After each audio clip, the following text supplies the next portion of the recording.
আমি বলতে চাই, আপনারই ডায়লগ, বেশি গুলোগুলি আপনি করবেন না, লড়াইটা বেশি গুলোগুলি করবেন না, লড়াইটা মোদির বিরুদ্ধে, বিজেপির বিরুদ্ধে হচ্ছে। ওয়াকফ আইন নরেন্দ্র মোদির বিজেপি এনেছে, তার বিরুদ্ধে আমরা লড়ছি। এসআইআর এ যে গড়বড় করে জীবিত মানুষকে মৃত করা হচ্ছে, সেটা মোদির হুকুমে ইলেকশন কমিশন করছে, তার বিরুদ্ধে লড়ছি। পুরো ভারতবর্ষে বাঙালিদের মারা হচ্ছে, হত্যা করা হচ্ছে প্রতিদিন, তাদের ঘরবাড়ি ভাঙছে, দোকান ভাঙছে, ব্যবসা ভাঙছে, রিক্সাওয়ালা, ঠেলাওয়ালা, সবজিওয়ালাকে পর্যন্ত ছাড়ছে না, তার বিরুদ্ধে আমাদের লড়াই। আপনার জ্বালা ধরছে কেন? ফেক এসসি এসটি সার্টিফিকেট বার করে আমার এসসি এসটি ভাইদের অধিকার হনন করা হচ্ছে, তার বিরুদ্ধে বলেছি। আপনার কেন জ্বালা ধরছে? আমাদের ওবিসি সার্টিফিকেট নিয়ে আপনি ঘোটালা করে রেখেছেন। আপনি আমাদের ওবিসিতে কোথাও দেবেন না, কিছু দেবেন না। আর আমরা ওয়াকফ নিয়ে কথা বলেছি।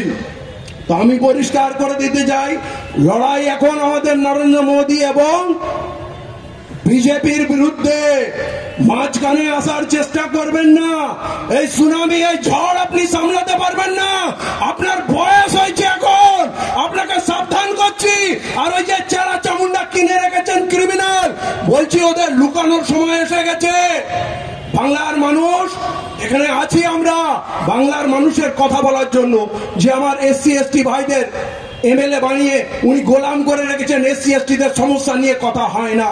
আদিবাসীদের এমএলএ আদিবাসীদের কথা বলে না।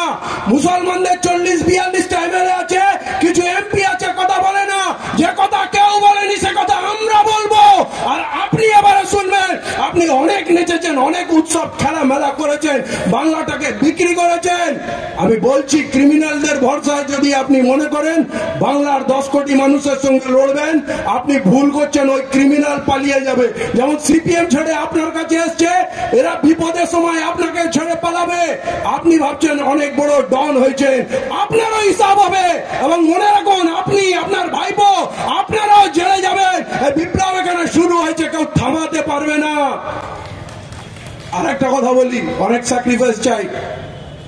অনেক গণ্যমান্য মহামান্য ব্যক্তি এখানে বসে আছেন, প্রত্যেকের প্রতি শ্রদ্ধা রেখে বলছি।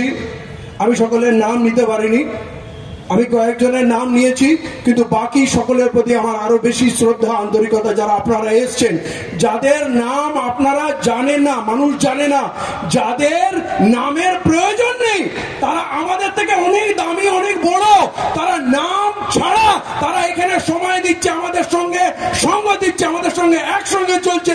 কেউ ধার্মিক মানুষ, কেউ মসজিদের ইমাম সাহেব, কেউ মসজিদ ওলামা আছেন, যাদেরকে হয়তো মানুষ বলবে তুমি নৌসাদ সিদ্দিকীর সঙ্গে বসে আছো, তুমি কি পলিটিক্স করছো? এই ঝুঁকিটা নিয়েও যারা এখানে এসছে, যে ন্যায়ের লড়াই, এটা নৌসাদ সিদ্দিকীর একার লড়াই না, আমার একার লড়াই নয়, এটা 10 কোটি মানুষের মুক্তির লড়াই। অতএব যারা এই টেলিভিশন চ্যানেলে বা মোবাইলের মাধ্যমে দূরে দেখছেন, তাদের বলছি আর ভাবার সময় নেই। ঘর থেকে বেরিয়ে পড়ো, হাতে হাত ধরো। এখানে কোনো একটা দলের কথা হবে না, এখানে এই 10 কোটি মানুষের বাঁচার লড়াই। আর আমরা বাঁচবো। যারা আলাদা হবে তারা শত্রু হবে, যারা এই দল ছেড়ে, এই গোষ্ঠী ছেড়ে যারা অন্য জায়গায় যাবে, তারা আমাদের শত্রু নয়, বাংলার 10 কোটি মানুষের শত্রু হবে। বেশিরভাগ মানুষ ভয়ে কুকড়ে ঘরে ঢুকে আছে। আমি সবাইকে বলছেন, বেরিয়ে পড়ুন।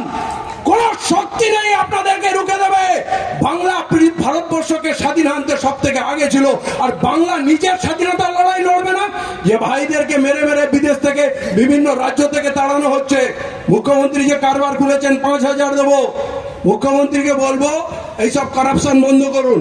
আপনার ওই 5,000 গুলো আপনার তৃণমূলের ছেলেদের দেবেন বুথ ক্যাপচারিং এর জন্য, বলবেন পরিযায়ী শ্রমিককে দিচ্ছে। আমার কথা হলো, আপনি বিরোধ আসতে বলবেন কেন? দিল্লিতে যদি আমাদের ভাইকে মারে, তাহলে আমরা দিল্লিতে গিয়ে লড়বো। গুজরাটে যদি আমার ভাইকে মারে, তাহলে গুজরাটে গিয়ে লড়বো। আপনাকে যেতে হবে, আর না হলে মুখ্যমন্ত্রীর পদ ছাড়ুন। বাঙালি প্রতিটা কোনায় আছে, কাশ্মীর থেকে কন্যাকুমারী, প্রতিটা জায়গায়। আপনি বলছেন ভিতুর মতো, পরাজিত সৈনিকের মতো আপনি বলছেন ফিরত আসো। কেউ ফিরত আসবে না, আর না আমরা এখান থেকে কাউকে ফিরত যেতে দেবো। এই লড়াই আত্মরক্ষার লড়াই, আত্মসম্মান বাঁচানোর লড়াই, নিজের ওয়াকফ সম্পত্তি লড়ানোর লড়াই, আমাদের পরিচয় বাঁচানোর লড়াই। এই মুখ্যমন্ত্রী আমাদেরকে বিক্রি করে দিয়েছে ওই বিজেপি সরকারের কাছে। মুখ্যমন্ত্রী আমাদের বিক্রি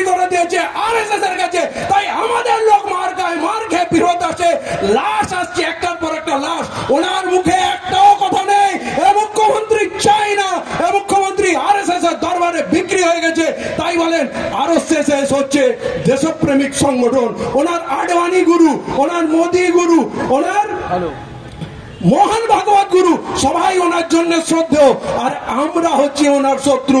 উনি নিজে বলেছেন যে কেউ যদি গুলোগুলি করে ওয়াকফ নিয়ে, আমার থেকে বড় শত্রু হবে না। শত্রু নিজে বলেছে আমি তোমার সব থেকে বড় শত্রু। এরপরেও কি শত্রুকে চিনতে কোনো অসুবিধা হচ্ছে? এই শত্রুকে চিনুন আর খান খান করে ফেলে দিন।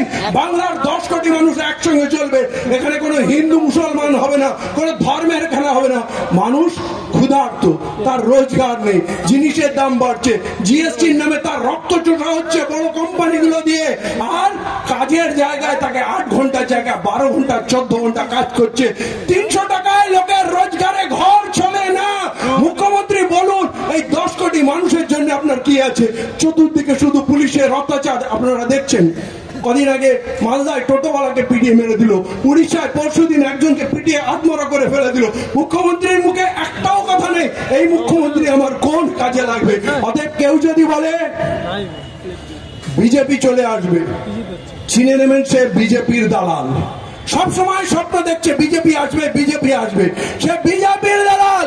স্বাধীনতার পর আজ পর্যন্ত বিজেপি এখানে আসলো না, আমাদের ভয় দেখানোর জন্য বিজেপি ইউজ করছে। আজকে দিনে বলছি আমাদের এই আন্দোলনের ঝড় উঠবে, এবং এই বিজেপি যেই জায়গায় ছিল 2 থেকে 3টে সিট ওদের দিয়ে শুরু হয়েছিল, সেই জায়গায় আরো ফিরে যাবে। মানুষকে এক করতে হবে। আর আমি প্রশাসনের ভাইদের বলবো, তোমাদেরও বাড়িতে বউ আছে, মা আছে, কচি কচি বাচ্চা আছে, তোমরা সরকারি পোশাক পরেছো মানুষকে সুরক্ষা দিতে। কতদিন এই মুখ্যমন্ত্রীর গোলামি করবে? কতদিন অন্যায় করবে? কতদিন মানুষের প্রতি এই বর্বর আচরণ করবে? তোমাদেরকে ভাবতে হবে। এই সরকার যাবে আর কোন বিজেপি আসবে না। যে বিজেপির কথা বলবে সে হবে বিজেপির দালাল। আর 2-1 জন ফকির লেখালেখি করছে, এই ফকিরদের ভিক্ষা চাওয়ার ব্যবস্থা করে দিন। এদেরকেও ডাকবেন না, এদের ফেসবুক পোস্ট শেয়ার করবেন না, এদেরকে পয়সা দেবেন না। এরা ফকির ছিল, ফকির থাকতে ভিক্ষা করবে। এরা আমাদের কাছে আসে মিষ্টি মিষ্টি কথা বলে। আজকে সেই ইউটিউব আমি এখানে দেখতে পাচ্ছি না। কেন? যারা মুসলমানের জন্য সব থেকে বেশি গলা ফাটায়, আজকে আমাদের খবর প্রচার করার জন্য সেই ইউটিউবার গায়েব হয়ে গেছে। সে মনে হয় গেরুয়া পরে আরএসএস এর আড্ডায় বসে আছে। আজকে এই লড়াইয়ের মাঝখানে যে আসবে তাকে ছেড়ে কথা বলা হবে না। আর আমরা মার খেতে, গুলি খেতে, রক্ত ঝরানোর জন্য মন স্থির করে নিয়েছি। অতএব কেউ ভয় দেখি আমাদের থামাতে পারবে না। যারা আজকে এসছেন এবং যারা দূর দূরান্তে বাড়ি থেকে দেখছেন, সময় হয়ে গেছে, বাড়ি ছাড়ুন, বেরিয়ে পড়ুন। বিপ্লব শুরু হয়ে গেছে, কোথাও কোনো ভয়ের ব্যাপার নেই। আর তৃণমূলের লোকদের বলছি, তৃণমূলের যত ছেলেপুলে আছে তাদেরকে বলছি এখনো সময় আছে, নিজের বাড়িতে চলে যাও। পাড়ায় পাড়ায়, ভাইয়ে ভাইয়ে মারপিট করো না, কেউ বাঁচবে না। বকটুয়ের লোকগুলো বাঁচেনি, সব তৃণমূলের ছিল। ঠিক আছে? কদিন আগে যে মারা গেল রাজ্জাক, সেও তৃণমূলের ছেলে। আর কোন দিন এই আরাবুল সওকাতের লাশ পড়বে কেউ জানে না, এগুলো তৃণমূল করাবে। জয়নগরে যে খান মারা গেছিল, সাইফুদ্দিন খান, তাকেও তৃণমূলের লোকরাই মেরেছে। সব হত্যা হবে।